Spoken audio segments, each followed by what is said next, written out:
لبيك يا حسين لبيك يا حسين لبيك يا حسين لبيك يا حسين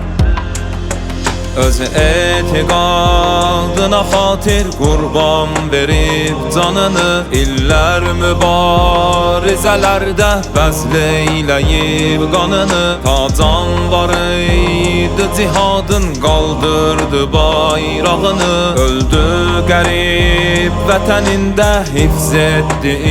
imanını Nale adı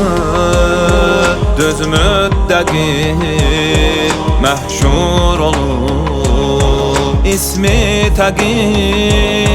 xidmət üçün sadiq olub Şəhadətə layiq olub Suriyada Hərəmeynin oldu müdafiyəsi Bütün Hüseyniyun oldu bunun cahanda səsi Bir an müqavimətindən əl çəkmədi bu şəhid Bu məktəb üstə keçirtdi məhbəsdə son nəfəsi Oldu vilayət əskəri İslami Kur'an yaveri Tək qoymadı Suriyada Qasim Süleymaniləri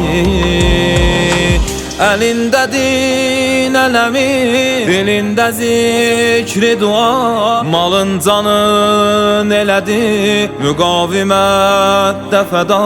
Buna qucağın açıldı Seyyid-ü şühəda Xoş halına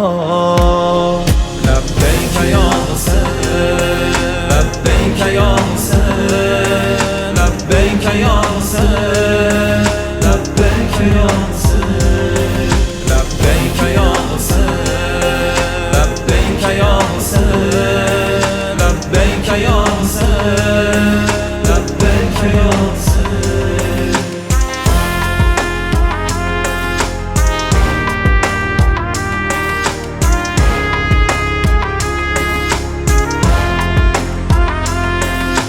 Ömrün cihada qoyubdu Sərdar-ı məktəb olub Zülmə dayandı müqabil Ülgüsü Zeynəb olub Biz qoymarıq bu şəhidin Düşmən qanın batıra Bir qan ki zinəti fəxri iman və məzhəb olub Ta Allahın var aləmi